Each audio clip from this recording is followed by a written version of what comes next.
Hi everyone, welcome back. It's Saturday the 22nd of July. It's a late start for me today. I'm normally down about 8:30, but it rained heavily from about 5 this morning. It woke me up in bed early, and it stopped about half an hour ago. It started to brighten up a little bit, and hopefully the paths will dry out and the beds too a little bit, and I might be able to get some work done. You can see we're on the second plot here, and you can see that there's a bare patch of ground just there, and that's where the onions were. We took them all up yesterday, had the day off work. It was a nice day, excuse me, and rain was forecast for the next few days, so we didn't want to fall prey to neck rot and mildew again, so we took them up. Most of them were of a decent size. There were a few small ones as well, and they're all drying off now in the stable, and it's a pretty impressive sight, I have to say. When you go in there, there are a lot of onions, and it's just really rewarding when you see that you've got a lot for your efforts. We'll go and take a look. And here they are in the larger side of the stable. We start here on the right, and they go all the way across the back of the stable, and then we've got a trestle table just there on the left, and we've got some more, and then even the old bench that's to be renovated, that's covered as well. On the right here we've got the Santero white, and you can see most of them. I'll put my hand in so you can see how big they are. They're a fair size. They're not massive. They're not as big as some of the Sturron and Turbo that we've grown in the past, but we're happy that they're of a usable size, and hopefully they'll dry out, they'll have no mildew, no neck rot, and they'll keep. That's the key thing, because last year they didn't. By about November we were out of onions. We had shallots and what have you, but and these here on the left, these are the Caravel Pink, and these are a real surprise, a pleasant surprise, because they were the latest to come through the post. They were bought mail order. They were the tiniest. They went in the ground latest, and they were the first to mature. And they're a good size as well. There are a couple of little ones, but mostly big. And they're a beautiful onion to eat as well. We've eaten some already. And then over here we've got the red onions, and these were the heat treated Red Baron. And of the three, these were most disappointing, really. There are more smaller onions. They were heat treated, but 8 went to seed. I think they were bought from Garden Organic online, and there are some decent sized ones, as you can see here. That's a decent sized one, but there are lots of smaller ones, but they're okay. They're all usable. That's the main thing. But I may try another supplier just to compare the extent to which they resist bolting, and send in up seed heads. A few more red ones down here, as I say. They're all of a usable size, that's the main thing. But I think we've about 350 onions, so that's quite a sight, a rewarding sight to see all those onions. And fingers crossed they'll last us all the way through the year. So that's it for the onions. We also took up the first earlies yesterday, and second earlies, and we had, I'll show you the bed and then I'll carry on talking, otherwise it's a little bit out of sync looking at the onions. And this is where the first and second early potatoes were. We've taken them out and levelled off the bed. At the front here we had 2 rows of Charlotte, then we had 2 rows of Kestrel, I think it was, and then 2 rows of Lady Crystal. The Charlottes, they actually did quite well. The first few roots near the path, there were only a few potatoes on them, but the rest they were okay. The Kestrel and the Lady Crystal, they were larger. The Kestrel particularly, I'm used to seeing them and taking them up just as new potatoes, but they were massive. They were honestly, they were like the larger Sarpo Mira, like bricks, with 1 or potatoes under each root, and they were clearly ready much earlier, But having said that, there were fewer potatoes, so it's probably just as well we left them in the ground. But they'll be useful as chipping potatoes, or we'll be able to bake them, or even use them for new potatoes, I guess. But we took 4, I think it was it 4? It might have been 5 full 35 litre pots, and it was too heavy to weigh really, but I suspect there might have been about £30 in each pot, so probably about £150, maybe a little bit less, but we had already taken about 10 roots up, so I'm guessing, and it's just a rough guesstimate, we had about £150, which is not bad, and I divided them with my cousin. And we're going to re-sow this bed to try and make good use of it. I'm going to put some carrots in, an Antis variety. Now they're not going to grow massive, but hopefully we'll get something from them. I might put some spring onions in as well, and then this last bit here we're going to retain and just put some overwintering onions in. And as I said in earlier updates, we're not going to do the red overwintering onions. They were sweet, but they weren't enough really that were usable to warrant putting them in. They all went to seed. So we're going to put some white ones in, just in this band here. So today, once the ground dries a little bit, I want to clear the onion bed, just get rid of the weeds on top, and then I'm going to spread perhaps 6-8 bags of spent hops. You can see them by the gate there. And then I'm going to cover it up with black plastic, and then as and when we've got the time to wheelbarrow some manure on, the plastic will come off and there'll be a layer of manure on top of the spent hops. And last year on this bed here that's got the sprouts and brassicas, where we had the spent hops, the soil was really crumbly, so it's quite a good method of breaking up your soil, I think. I don't know whether it aids the worms having a layer of spent hops or not, but it makes the ground much easier to work. So that's the plan for this weekend, weather permitting. So I'll catch you later. Hi again. I'm in the large greenhouse now, and before I continue I'm going to have to apologise for the noise in the background. I don't know if you can see, but on the horizon there, it's only about 400 metres away, just outside the allotment site, the local authority have sold a patch of land and a residential care home's been built on it. They've been there for the last few months, and they're probably going to be there for the rest of this season. It's really annoying. It's Saturday morning still, and obviously they're trying to make headway, and they're working Saturday mornings as well. So it will interrupt the filming to an extent, but hopefully the flower bedding in front of us will be some compensation, because it's looking really nice now. The lavender's out, the mini foxgloves are out, and for the first time the gladioli have started to throw up flower spikes, and they look really lovely. We've got 3 or 4 up already, and there are more coming, and there are also some blue flowers coming through. I forget what they're called. It'll come to me at some stage just here after the Peniston flower. Just here you can see they're about to come out. I've got some on the no-dig allotment as well, but the gladioli are looking great. There's a nice pinky purple one there, that looks lovely, and the dahlias have started to come out as well, so I'll just show you those. And here we are, they're looking nice. We put the first 4 rows in a little bit earlier than the last 2 just here, and they've yet to grow on, and they're producing flower buds, but there are no flowers really yet. And yeah, they're looking nice, and there are some sort of bog standard ones in there, but there are some really nice delicate ones as well. The light pink there in front of us with a white centre, that's really nice.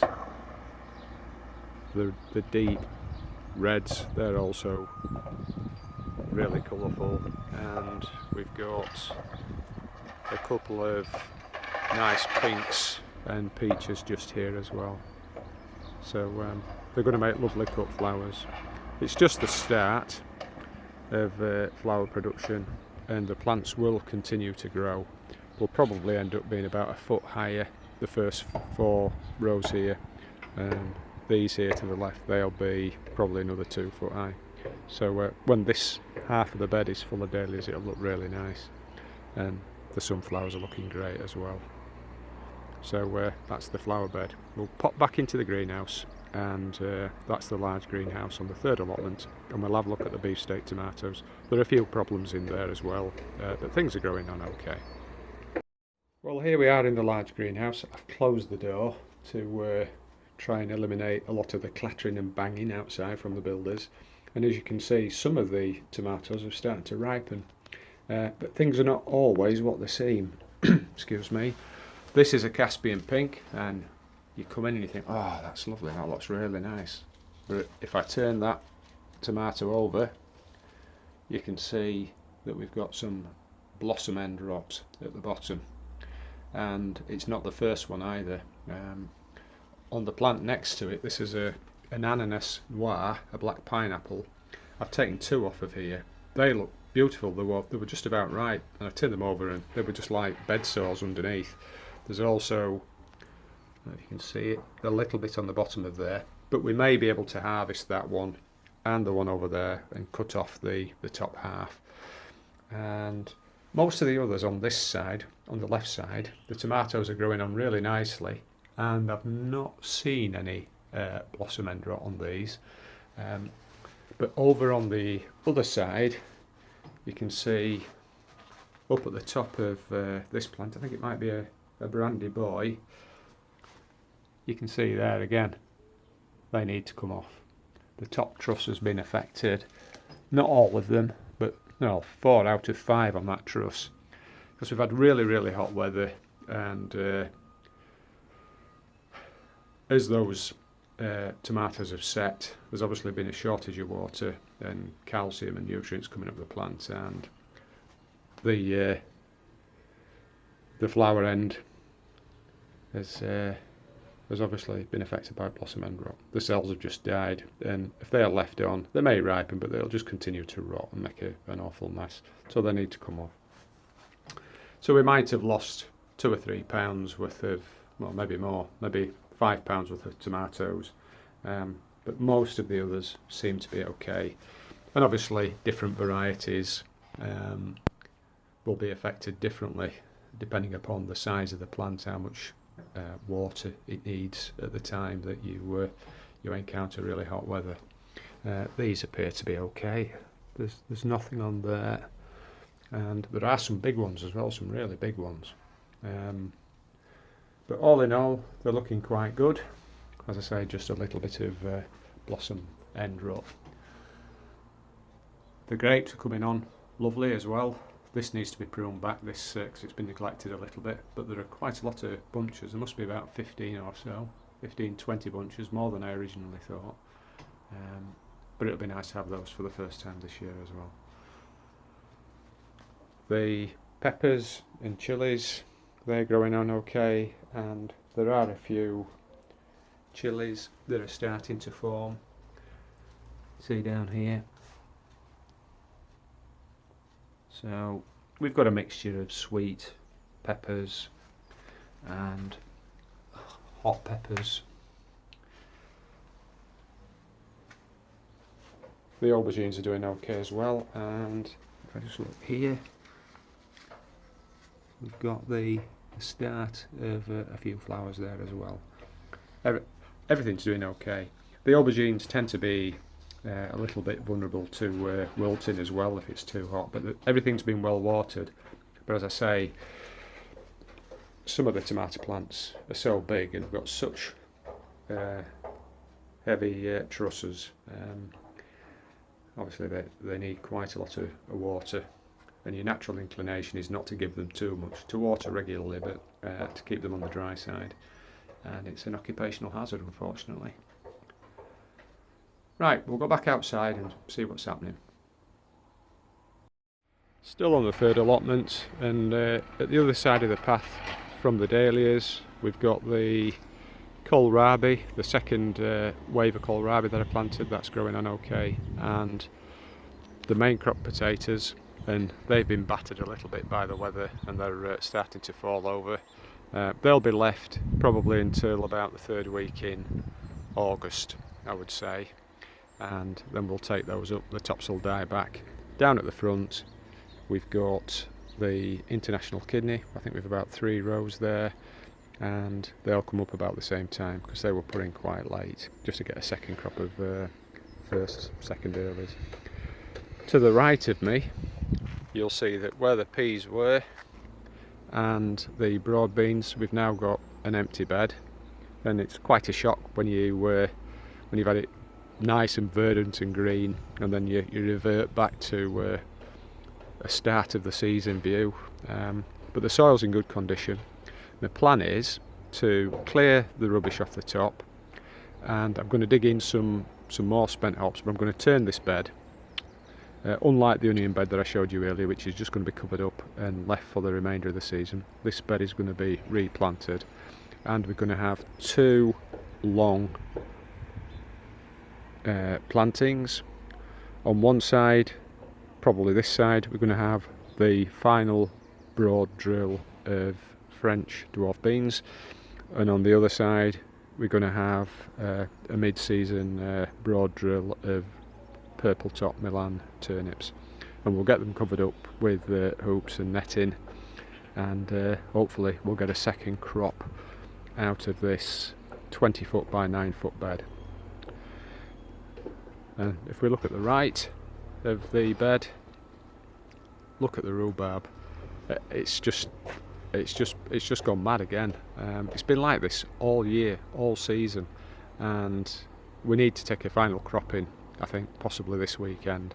I've got Monday off as well, so I should get the time to do that. Then we'll get some frozen, we'll get a couple of crumbles made. My cousin will take some as well, and we'll give some away, and then we'll leave it for the rest of the season. Just up at the top, at the side of the path, we've got some dahlias. These were just spare plants that were left in the ground. Normally we'll lift the dahlias up, but these were left in just to see how they'd cope. We got lots of that variety. They weren't showstoppers. They were okay, but they weren't really colourful, you know, eye catchers. So we thought, well, we'll leave them in. We can afford to lose them, and they've all come back because it's been such a mild winter. So I know some people are leaving their dahlias in the ground now, not lifting the tubers. So that's worked for us this year. And we've also noticed as well that the autumn raspberries have started to produce fruit. They've had flowers, and now you can see that are fruit. It's just so early, really. I mean, normally it's mid-August to the end of August before you start and get them, and they continue into September. But it's been so warm this spring that the fruit's on already. Unbelievable, really. And look how tall the plants are. They've never been this tall before. They've been about 4'6", and they're about 6 foot tall. So we're expecting an absolutely bumper crop of raspberries this year, and there are a lot of them as well. They go on this side of the fence and on the other side and into one of the empty manure bays. So we're going to be inundated with raspberries. Well, that's it for today, I think. This morning, until it dries up, I'm going to go into the greenhouses and I'm going to side shoot and tie in, and then I'll be home for lunch, and hopefully we'll have a dry day tomorrow, and we'll get some, or possibly this afternoon, we'll get some beds turned and some more plantings done. Catch you later.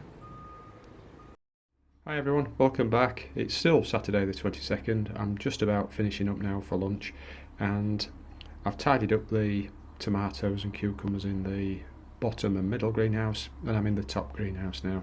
And I just thought I'd show you how the cherry tomatoes are getting on, because this greenhouse has got 10 cherry and 3 beefsteak. In front of me we've got one of the large first trusses on the Sakura tomato plants excuse me, and there must be about 60 on this first one. You can see I've already taken quite a few off, probably 10 or so. But they're wonderful, nice and sweet, a little bit like a gardener's delight. The second truss is ripening as well, and it's the same on the second and third plants. Big truss, first truss on the second plant, and tomatoes ripening higher up. On the third plant, we've got sort of long, thin trusses.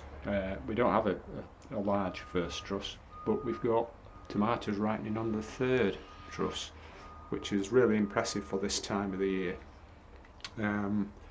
It's normal. I would say we're about 2 to 3 weeks ahead in terms of ripening, which is welcome because they tend to come all at once later in the season.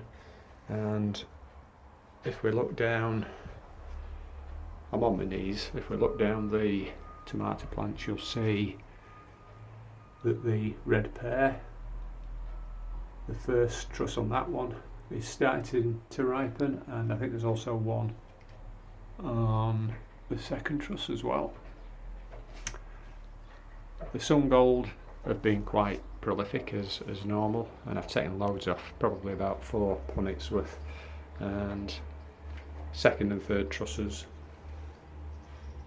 are ripening up here as well. And just moving back down to the bottom where the beefsteak are, you can see we've got a black Russian here, and that looks stunning. It's a really nice plant, is a black Russian. I would really recommend that you grow it. It tends to be slower when it comes to ripening, but it's a longer season plant, and you'll find that you get tomatoes, large tomatoes, all the way up the plant. And you can see that whilst I've stopped all the other tomatoes because they've reached the top, this one has pride of place in the middle of the gable at the back, and it's not been stopped yet because I know that it'll carry on growing. And unlike many beefsteaks that are probably only good for 2, probably 3 trusses, this one has 1. Just put my hand at the side so you can see how big they are. That's 1, 2, 3, 4, 5, and there's a 6th up at the top. So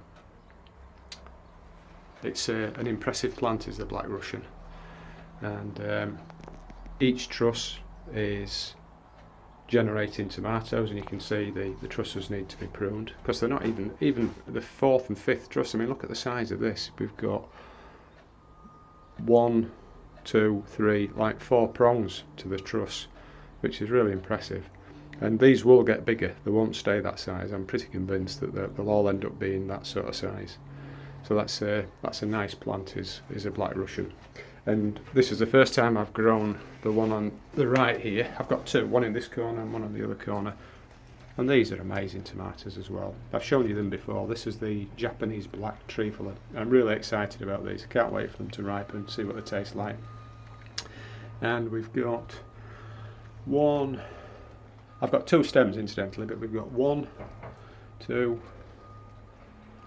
3, 4, 5, 6, 7, 8 trusses on this one, and the fact that there are 2 stems doesn't seem to be slowing down the growth of the plant or the production of fruit, which is really impressive, because normally you end up getting lots of tiny fruit. And the one on the left hand side of the greenhouse has actually got 3 stems, and it's still producing tomatoes.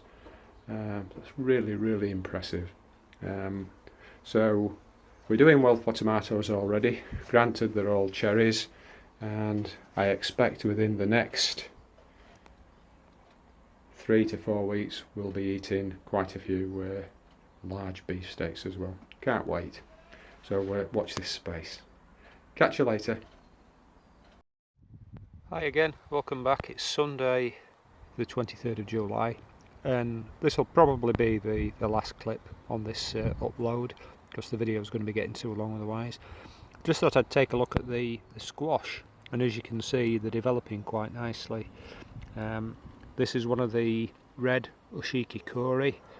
the one that Charles Dowding grows, and he's recommended that many times. I've got several of these. I'm hoping probably for about a dozen or so mature fruits. There are lots of others as well. I think that's another one of the same. It's off the same plant. And there's another one there. And then as we move along, there are different varieties. That looks like a yellow scalloped squash. And there are many more. There are lots of green ones as well. If we just look down the border away, you can see that one of the squash plants has actually grown through the chicken wire boundary fence, and on this section of plant here, it's a little over a metre in length. There are about 8 fruits, as you can see, look, hanging like grapes. There's just one there at the other side of the chicken netting, and then we've got 1, 2, 3, 4, 5, 6, 7, 7. So it's not bad going, is it really, that? I thought I counted 8 earlier, but 7's enough, I think. And there are probably a few on the other side on the remainder of the plant, and I've got several of these, so Lord knows how many pumpkins I'm going to have. The other thing that the pumpkins have done, as well as mulch in the border, they've just about covered all the border now. I said they would, didn't I, in the last, or one of the last updates. The other thing they've done is they've provided some protection for the purple sprouting broccoli. These were ravaged by the pigeons early on, and I think I put 15 plants in, and it looked like I'd only got about 6 that were decent left. But they've grown on, and as the squash leaves have surrounded the plants, they've made it harder for the pigeons to get to them. All we've got to worry about now, as you can see, are cabbage whites, and they've made a beeline for the broccoli plants, so we may get a bit of caterpillar damage. But if you look down the border, you can see the squash is just about covering everything now, and the sunflowers are doing really, really well. They're not far off 10 foot tall now. I don't think I'm going to win the sunflower challenge, but they do look nice. A really, really thick stem as well, and they're just starting to come out, the bronzy flowers at the top there. But they are nice. I love sunflowers. And it seems I'm not the only one. You have to excuse the motorbikes in the background. There's a bypass about half a mile away, and the wind's blowing in our direction. So yeah, everything's looking really, really good. As I say, the squash, there are about 5 or 6 different varieties, and they've taken over. Just see a few little sweet pea up there as well at the top. These were pretty much an afterthought, really. They went in far too late, but they still look nice. And you can see over there, just at the side of the greenhouse, there are 3 or 4 marrows as well that are growing. So, got no grounds for complaint really this season, and if things go according to plan, we'll end up with 50 or 60 squash. So that's it again for this upload. Thank you very much for subscribing and for commenting. I've had some really nice comments of late. It's much appreciated. Makes it all seem worthwhile when other people appreciate your plot as well. But I've got to move on now, and I've got to dig a few beds. So I'll catch you later. Take care.